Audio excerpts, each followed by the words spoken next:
Kanpur. DD किसान, बदलते भारत की शान।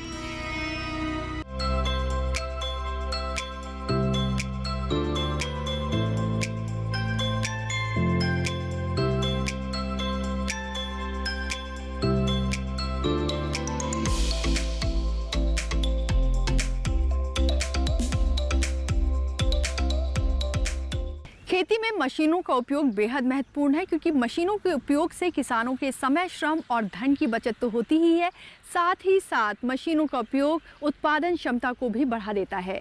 नमस्कार, आप सभी का स्वागत है हमारे प्रोग्राम कृषि स्टार्टअप की सीरीज एग्रीटेक स्टार्टअप में। तो बिना देर किए मिलवाते हैं आपको आज के हमारे एंटरप्रेन्योर से, जो खेती को हाईटेक खेती बनाने का काम कर रहे हैं।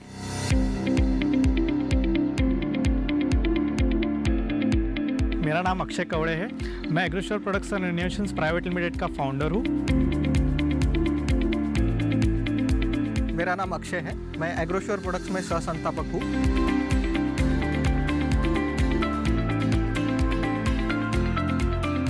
हम लोग अकोला महाराष्ट्र में मैन्युफैक्चरिंग करते हैं एग्रीकल्चर मशीनरीज का। हम लोग 4 कैटेगरी में काम करते हैं। जैसे कि ट्रैक्टर पे चलने वाले कुछ औजार हैं, उसमें हम लोग 35 प्रकार के औजार मैन्युफैक्चर करते हैं। पावर वीडर और पावर टिलर पे चलने वाली लगभग 7 से 8 प्रकार की मशीनें हम बनाते हैं। फूड प्रोसेसिंग में कुछ हम लोग छोटे किसानों के लिए ग्राउंडनट डिकोडिकेटर है, कुछ दाल मिल्स है, वो मैन्युफैक्चर करते हैं। और चौथे कैटेगरी में हम लोग कुछ मैनुअल टूल्स का मैन्युफैक्चर करते हैं। तो दोस्तों, फाइनली हमारे साथ हैं आज के हमारे एंटरप्रेन्योर अक्षय। अब आप सोचेंगे कि 2 बार अक्षय क्यों बोला जा रहा है, क्योंकि मेरे साथ जो 2 एंटरप्रेन्योर हैं, एक फाउंडर है कंपनी के और दूसरे को फाउंडर है, और दोनों का ही नाम इत्तेफाकन अक्षय है। आप दोनों का बहुत बहुत स्वागत है हमारे प्रोग्राम कृषि स्टार्टअप की सीरीज़ एग्रीटेक स्टार्टअप में।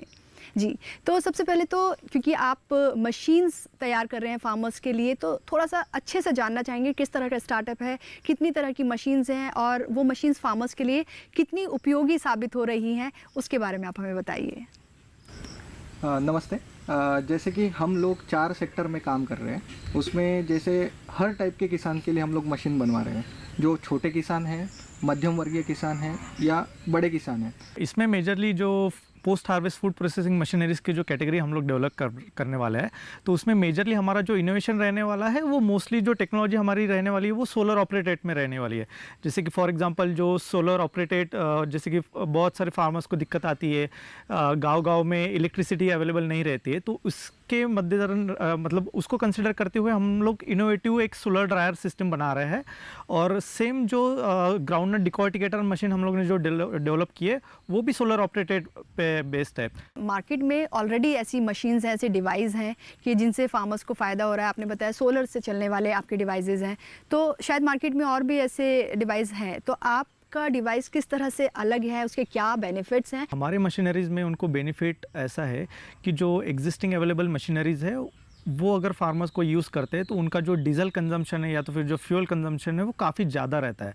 तो हम लोग मेजरली फोकस करते हैं डिज़ाइन पे ज़्यादा फोकस करते हैं बिफोर मैन्युफैक्चरिंग जो प्रोसेस रहता है। तो हमारे जो इक्विपमेंट्स है, मतलब मेजरली जैसे मेरे को फाउंडर ने आपको एक्सप्लेन किया कि हम लोग अलग अलग कैटेगरीज में अलग अलग मशीनरीज अभी सेल कर रहे हैं, मैन्युफैक्चर कर रहे हैं। तो हमारा मेजरली जो डिज़ाइन का जो प्रोसेस रहता है, वो हमारी जो मशीनरीज है वो मिनिमम टिलेज प्रैक्टिसेस पे डिपेंड है।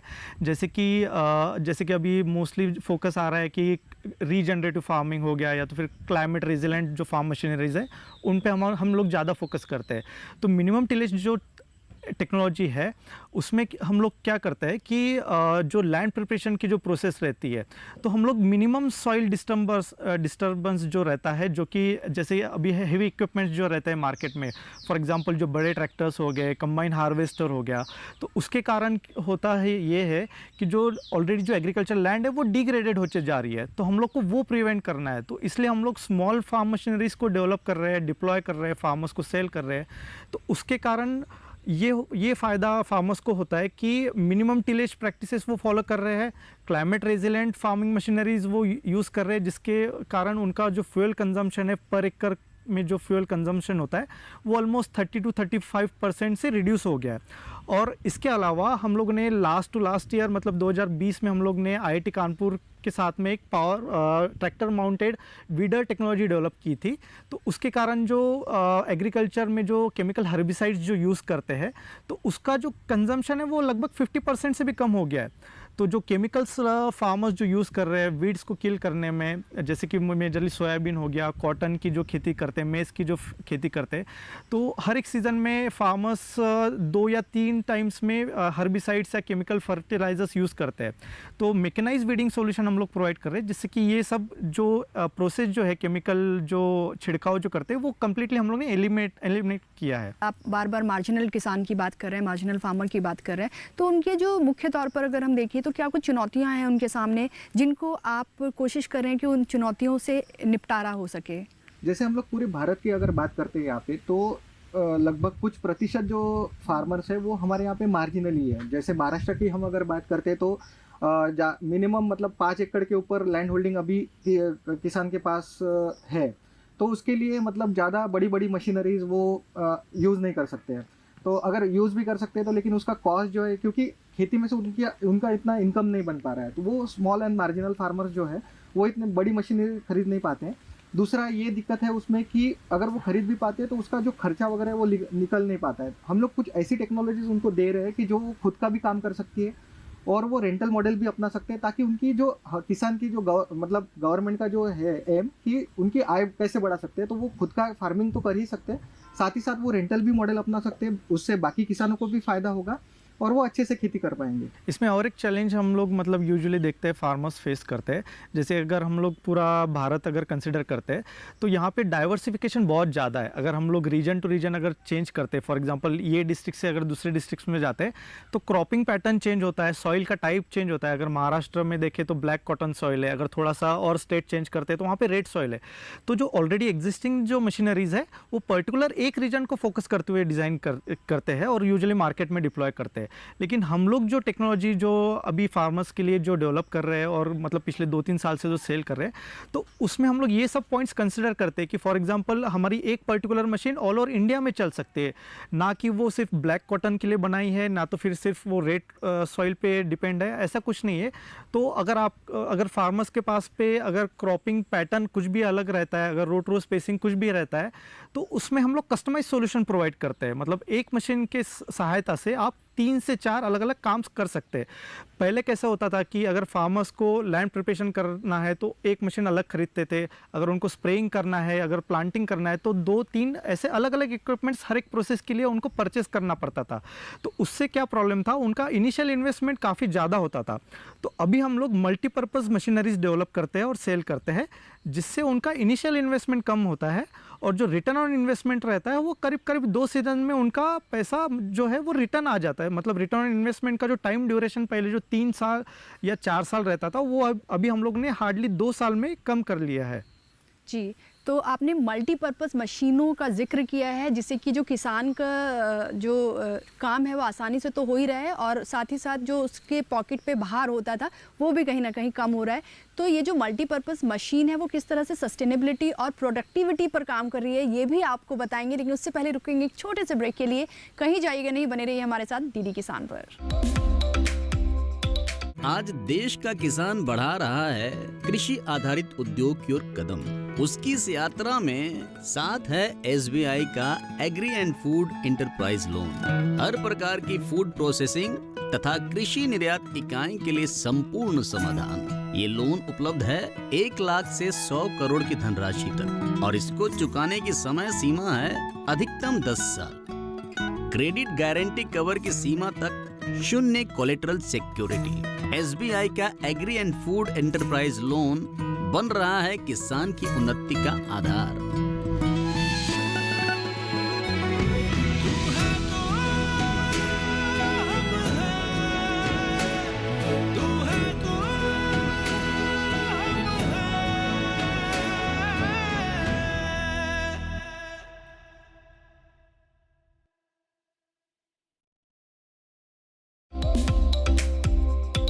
ब्रेक के बाद एक बार फिर आप सभी का स्वागत है हमारे प्रोग्राम कृषि स्टार्टअप की सीरीज़ एग्रीटेक स्टार्टअप में। तो ब्रेक पे जाने से पहले सवाल था प्रोडक्टिविटी और सस्टेनेबिलिटी पर।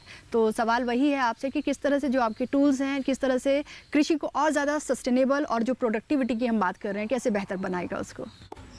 अगर प्रोडक्टिविटी की बात करते हैं तो हम लोग जैसे पावर वीडर्स है और ट्रैक्टर्स है, तो मैं दोनों के बारे में थोड़ा अलग अलग बताना चाहूँगा। जैसे पावर वीडर्स है तो पावर वीडर्स में अलग अलग प्रकार के आप काम कर सकते हैं उसके ऊपर। जैसे कि कुछ वीडिंग है, वीडिंग के लिए कुछ रोटावेटर के ऑपरेशन है। जैसे वीडिंग डोरे वगैरह चलाते हैं किसान, जो रो टू रो स्पेसिंग 1.5 फीट रहता है या उससे कहीं ज़्यादा रहता है, या कॉटन का ग्रोइंग का जो एरिया रहता है, या बनाना, अलग अलग जो टाइप के अलग अलग क्रॉप्स रहते हैं उसमें जो डिस्टेंसेस के हिसाब से, मतलब जो कुछ अंतर के हिसाब से हम लोग अलग अलग टाइप्स की मशीनरीज डेवलप कर रहे हैं।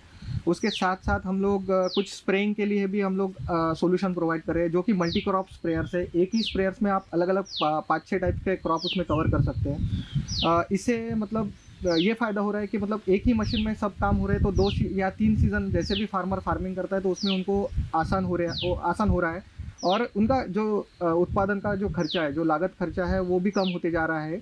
और साथ साथ वो अपना रेंटल मॉडल भी एस्टेब्लिश कर रहे हैं, वो बाकी इससे कारण बाकी भी किसान उसका यूज़ कर सक रहे हैं और उनका जो है काम आसान हो रहा है। इसमें पिछले 2-3 साल से जब हम लोग फार्मर्स के साथ जुड़े हुए हैं, उनके साथ में करीब से हम लोग काम कर रहे हैं, तो हम लोगों ने ये भी एक ऑब्जर्वेशन लिया है कि हमारे फार्म मशीनरीज यूज़ करने के बाद उनकी जो फील्ड प्रोडक्टिविटी है वो लगभग 20 से 25% तक के इंक्रीज़ हो चुकी है।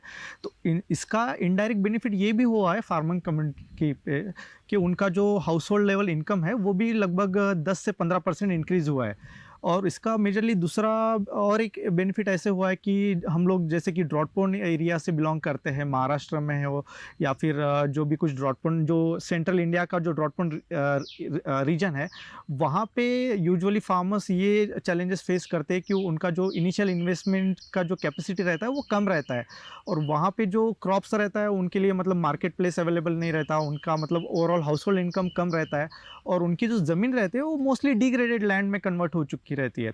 तो उनको फिर से एग्रीकल्चर लैंड में कैसे कन्वर्ट करना है, वो हम लोग end to end solution farmers को प्रोवाइड करते हैं। जी, तो क्योंकि आपने ड्रॉट एरिया की बात की है, तो हम यहाँ पर जो आपके डिवाइस हैं, टूल्स हैं, उनके ज़रिए आप किस तरह से जो वाटर कंजर्वेशन है उसको कम करते हैं, वो जानना चाहेंगे। साथ ही जो लैंड डिग्रेड हो चुकी है उस पर किस तरह से उसको वापस फर्टाइल करने का काम करते हैं ये टूल्स। हम लोग जब ड्रॉट प्रोन एरिया में जब काम करते हैं फार्मर्स के साथ में, तो यूजुअली ये सब रीजन में मेजरली 2-3 क्रॉप्स का प्रोडक्शन ज़्यादा रहता है। जैसे कि महाराष्ट्र में जो ड्रॉट प्रोन एरिया है वहाँ पे 3-4 क्रॉप्स मेजर रहता है। फॉर एग्जांपल सोयाबीन हो गया, या तो फिर चना, कॉटन, ये 3-4 मेजर क्रॉप्स वो वहाँ पे लेते हैं। तो यहाँ पे सबसे बड़ा चैलेंजेस फार्मर्स को ये आता है, एक तो पानी की कमतरता है, और जब वीडिंग का जब प्रोसेस चालू होता है तो केमिकल्स के लिए वो डाइल्यूशन का रिक्वायरमेंट रहता है, मतलब वाटर के साथ वो मिलाते हैं केमिकल्स को और फिर उसको स्प्रेइंग में यूज़ करते हैं। तो जैसे मैंने बताया था कि हम लोग ने मैकेनाइज वीडिंग सॉल्यूशन डेवलप किया है पावर वीडर्स के ऊपर भी, और जो ट्रैक्टर माउंटेड इम्प्लीमेंट्स है उसमें हम लोग मैकेनाइज फीडिंग सॉल्यूशन प्रोवाइड करते हैं। तो उसमें वाटर का जो कंजम्पशन है वो किस तरह से हम लोगों ने कम किया, तो उसमें हम लोग क्या करते हैं कि यूजुअली फार्मर्स जो है वो सोयाबीन या तो फिर कॉटन क्रॉप अगर रहता है तो एक सीज़न में लगभग उनको 2 या 3 बार उनको वीडिंग प्रोसेस करना पड़ता है एक सीज़न में। तो हर एक सीज़न में काफ़ी मात्रा में उनको केमिकल्स भी लगता है, और साथ साथ में वो डाइल्यूट करने के लिए वाटर का भी कंजम्पशन ज़्यादा रखता है। तो जब से हम लोगों ने मैकेनाइज वीडिंग सॉल्यूशन प्रोवाइड किया है तो तब से केमिकल प्लस वाटर का कंजम्पशन लगभग 40 to 50% से कम हो गया है। बिल्कुल, बहुत अच्छे टूल्स हैं कि वाटर कंजर्वेशन भी यहाँ पर हो रहा है, साथ ही साथ जो केमिकल्स का स्प्रे है वो कम हो रहा है। तो क्योंकि भारतीय कृषि में महिलाओं का भी एक बड़ा योगदान है और बहुत सारी महिलाएं हैं जो कृषि से जुड़ी हुई हैं, तो ये जो टूल्स हैं कितने आसानी से वो इनका इस्तेमाल कर सकती हैं, क्या फ़ायदा होने वाला है यहाँ जो भारतीय कृषि महिलाएँ हैं किसानी में। इंडिया में लगभग 80% जो रूरल वुमेन है वो एग्रीकल्चर इकोसिस्टम में ऑलरेडी इंगेज है, काम कर रही है, लेकिन एग्जिस्टिंग अवेलेबल जो मशीनरीज़ है या तो फिर अलग टाइप्स के जो सॉल्यूशंस है मार्केट में, वो वुमेन फार्मर्स को फोकस करके वुमेन फार्मर्स को कंसिडर करके नहीं बनाया जाती है। महिलाएं कुछ हैंड टूल्स का ही यूज़ कर रही है, उसके कारण उनको बहुत बैक पेन के इश्यूज़ हैं या कुछ मेडिकल इश्यूज़ उनमें से निकल के आ रहे हैं। तो हम लोगों ने कुछ मैनुअल टूल्स भी उनके लिए हम लोगों ने डेवलप किए हैं। तो जैसे कि हम लोग gender friendly farm equipments design plus manufacture जो कर रहे हैं, तो उसमें मेजरली हमारा जो फीचर्स जो है या तो फिर जो नए टेक्नोलॉजी जो है उनके कारण हम लोगों ने जो पावर वीडर्स और जो जेंडर फ्रेंडली फार्म इक्विपमेंट्स है वो इजी टू यूज़ इक्विपमेंट्स है, कॉस्ट फ्रेंडली है और नॉइज़ और वाइब्रेशन लेवल भी उसमें कम है। तो इसके कारण जो भी महिला किसान जो है उसको इजी टू मतलब अच्छे तरीके से यूज़ कर सकती है। और इसमें हम लोग जो वुमेन सेल्फ हेल्प ग्रुप्स जो है उनको भी हम लोग ये जो मशीनरीज़ है वो अलग अलग गवर्नमेंट्स के जो सब्सिडी के जो प्रोग्राम्स रहते हैं उनके थ्रू हम लोग सप्लाई करते हैं वुमेन सेल्फ हेल्प ग्रुप्स में। तो इसमें जो इंडिविजुअल वुमेन फार्मर्स है उनको भी फ़ायदा होता है और साथ साथ में जो वुमेन सेल्फ हेल्प ग्रुप्स है वो भी काफ़ी तरह के मतलब जेंडर फ्रेंडली फार्म इक्विपमेंट्स हो या तो फिर फूड प्रोसेसिंग की जो मशीनरीज़ है वो हम लोग सेल करते हैं उनको। एग्रोश्योर स्टार्टअप की जो मशीन्स हैं, जो टूल्स हैं, वो किसानों को काफ़ी फ़ायदा दे रही हैं। काफ़ी चीज़ें हमने जान ली है कि किस तरह से वो मददगार साबित हो रही हैं, किस तरह से जो भारतीय कृषि है उसमें एक बदलाव लाने की कोशिश हो रही है। लेकिन इकोसिस्टम के साथ किस तरह से अलाइन करता है स्टार्टअप, ये भी जानेंगे। बहुत कुछ जानना भी बाकी है, लेकिन उससे पहले लेंगे एक और छोटा सा ब्रेक। कहीं जाएगा नहीं, बने रहिए हमारे साथ डीडी किसान पर। जल्दी करो यार, प्लीज जल्दी। दूसरा कोई मैच है क्या? ऐसा ही कुछ है यार, बैंक जाना है दादाजी को लेके। हाँ यार, उम्र होने पर कभी कभी मदद तो लगती है, पर बैंकिंग में नहीं। वैसे भी आरबीआई कहता है सीनियर सिटीजन सबसे पहले। अगर आप 70 साल से ऊपर हैं और आप बैंक नहीं जा सकते तो बैंक आएगा आपके पास जरूरी सेवाएं लेकर, वो भी वाजिब दरों पर। सीनियर सबसे पहले। आरबीआई कहता है जानकार बनिए, सतर्क रहिए। Welcome back to our show Krishi startup. Krishi startup में आज है हमारे साथ दो अक्षय एंटरप्रेन्योर हैं एग्रोश्योर कंपनी के। तो हम बात कर रहे हैं किस तरह के टूल्स, किस तरह की मशीन्स ये जो है हमारे एग्रीकल्चर को दे रहे हैं, किसानों की मदद कर रहे हैं उन टूल से। तो हमने बहुत कुछ जाना, काफ़ी सारे बेनिफिट्स हैं उसके। तो अगर हम इकोसिस्टम की बात करें तो ये जो टूल्स हैं किस तरह से अलाइन करते हैं इकोसिस्टम के साथ? जी, तो अगर हम लोग ओवरऑल एग्रीकल्चर इकोसिस्टम की अगर बात कर रहे हैं तो हम लोग हमारी जो स्टार्टअप जर्नी है, तो ये सब जर्नी में हम लोग अलग अलग जो स्टेक होल्डर्स है ओवरऑल इकोसिस्टम में उनके साथ हम लोग जुड़े हुए हैं और उनके साथ में काम कर रहे हैं। तो इसमें हमारा जो मेजर जो स्टेक होल्डर है, एक तो फार्मर है, क्योंकि हम लोग जो भी काम कर रहे हैं वो फार्मर्स के लिए काम कर रहे हैं। और दूसरा जो है हम लोग स्टेट गवर्नमेंट हो या तो फिर सेंट्रल गवर्नमेंट हो, उनके साथ भी करीब से हम लोग काम कर रहे हैं। जैसे ये पहले हम अक्षय ने बताया था कि हम लोग के जो ऑलरेडी जो मशीनरीज है वो FMTA सर्टिफाइड है। तो हम लोग अलग अलग स्टेट गवर्नमेंट के साथ ऑलरेडी काम कर रहे हैं। उनके अलग अलग जो प्रोग्राम्स जो रहते हैं फार्मर्स के बेनिफिट के लिए, तो उनमें हम लोग पार्टिसिपेट करते हैं। अगर हम लोग रूरल इकोनॉमी को अगर कंसिडर करते हैं तो जैसे कि एग्रीकल्चर यूनिवर्सिटी हो गए या तो फिर कृषि विज्ञान केंद्र हो गए, उनके साथ हम लोग गांव-गांव में जाके एक अवेयरनेस कैंपेन भी हम लोग कंडक्ट करते हैं। जिस तरह से मतलब कुछ ड्रॉट प्रोन एरिया है या तो फिर कुछ ट्राइबल कम्युनिटी के जो बेल्ट है इंडिया में, वहाँ पे मतलब कुछ अवेयरनेस की कमतरता रहती है। उनको मतलब फार्म मशीनरीज़ क्या है, उनके बेनिफिट्स क्या है, ये उनको पता नहीं रहता।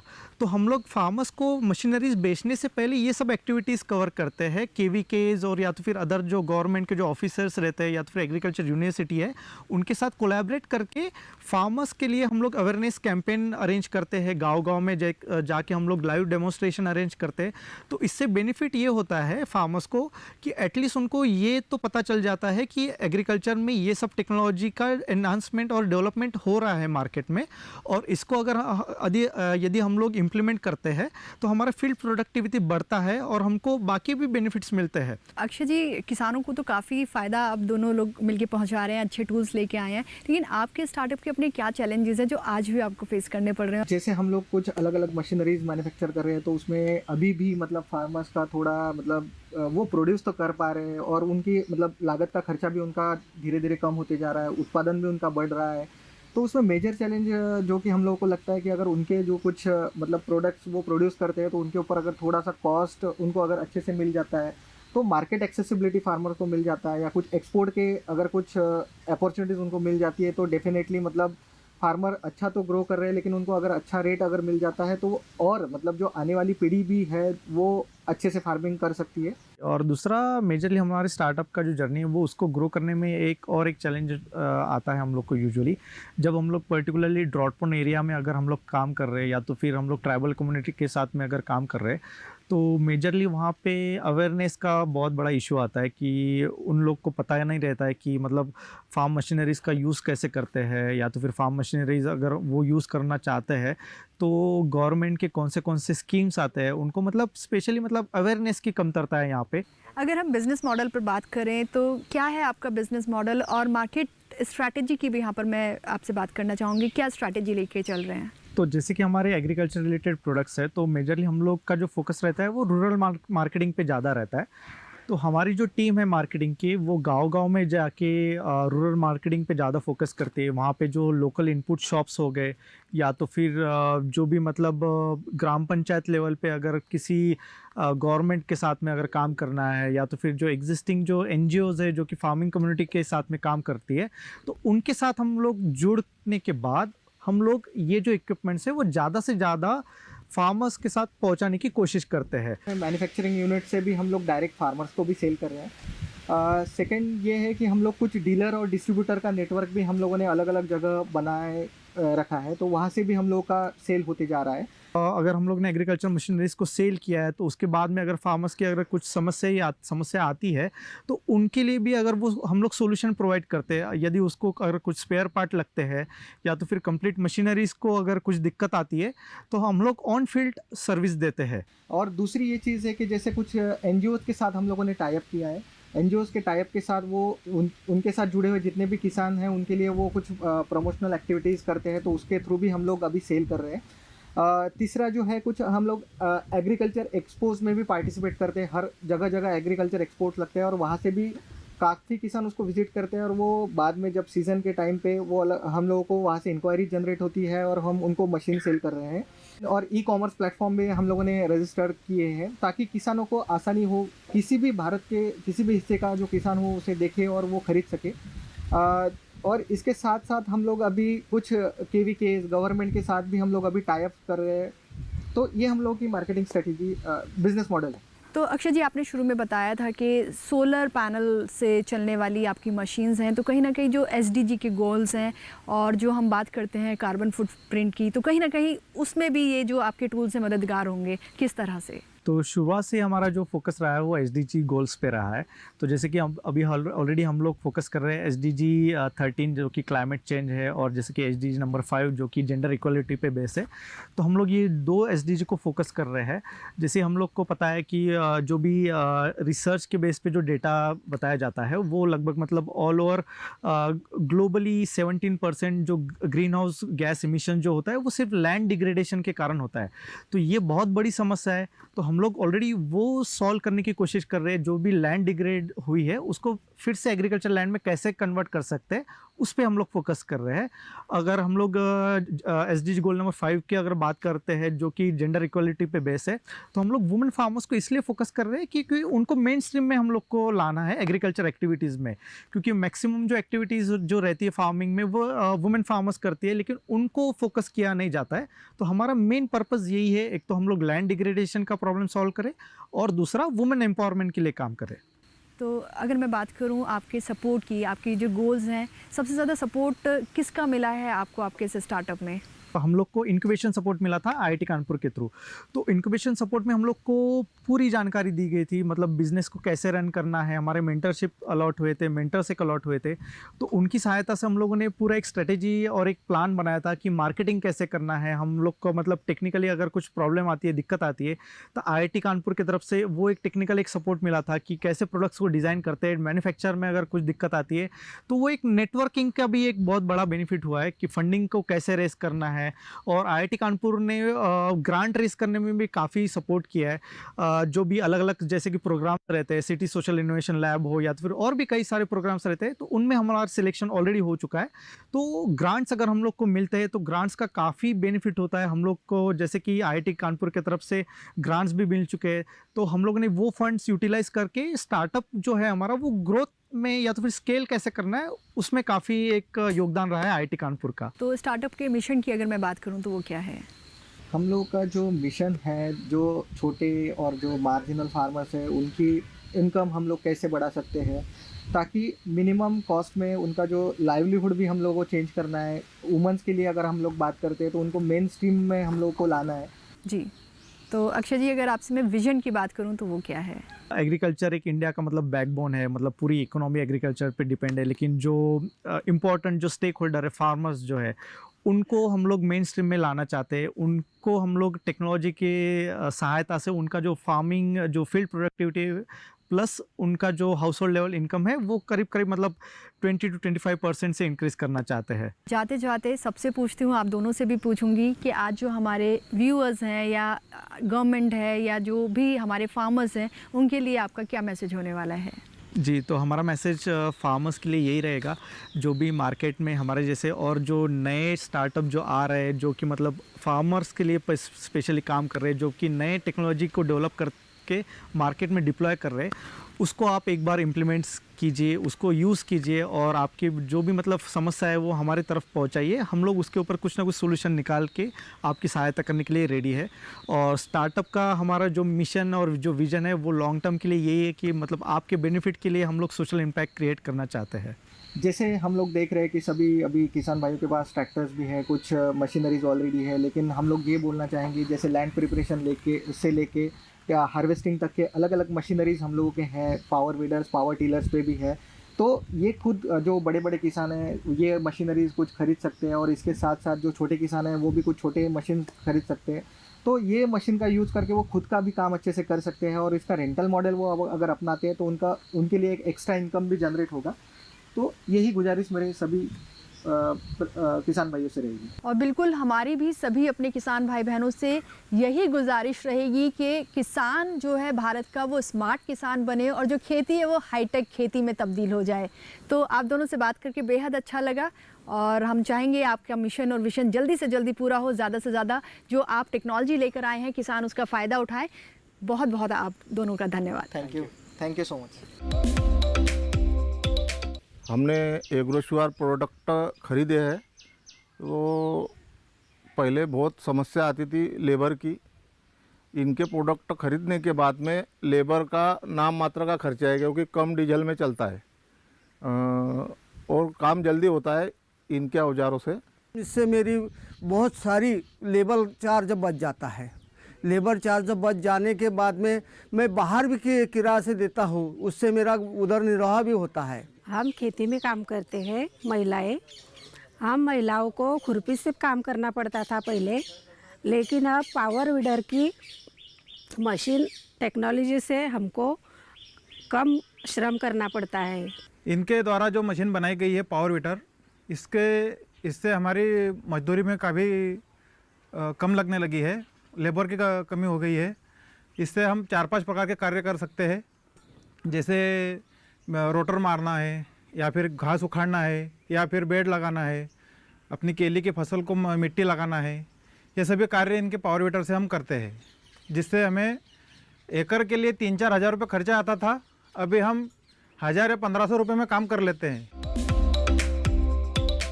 दोस्तों, हमारी एग्रीटेक स्टार्टअप सीरीज़ का मकसद यही है कि हम अपने किसान भाई बहनों तक कृषि से जुड़ी उन सभी आधुनिक तकनीकों को पहुंचाएं जिनकी मदद से वो न सिर्फ अपने समय और श्रम की बचत कर पाएं बल्कि अपनी आमदनी में भी इजाफा कर सके। दोस्तों, आपको ये प्रोग्राम कैसा लगा हमें बताइएगा ज़रूर। हमारी मेल आईडी है digital.agrikisan@gmail.com। अगले हफ्ते एक नई स्टार्टअप जर्नी को लेकर फिर हाजिर होंगे, तब तक के लिए दीजिए इजाज़त। नमस्कार।